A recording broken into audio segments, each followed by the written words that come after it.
This issue of mentoring and this issue of being a role model is one of the most important, powerful tools that we have as a society. Because a man can mentor a woman just as much as a woman can mentor a woman, but it has to be a conscious mission that we as a generation are going to mentor our young women to aspire to these decision-making roles. Because just as you said in your story, there was 2 women in your story that said, you really need to run for this.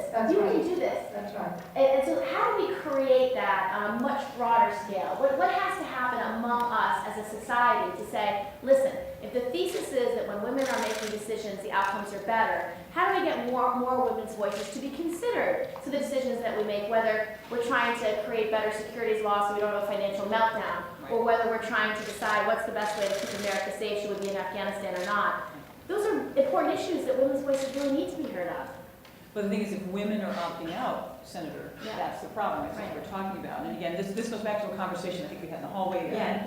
But I think what I would just like to add to this is I think you just said, Senator, the most important thing is we need to mentor other women. And so you're in leadership. By the way, this senator is amazing. Please give her a round of applause. She's amazing. So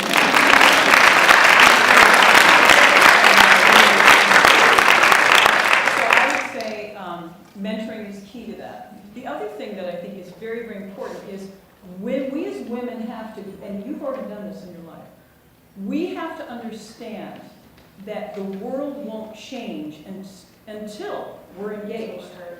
It won't change. If we keep going the way we're going, we had the first backslide in the number of women elected office, Senator, in 30 years this past election cycle.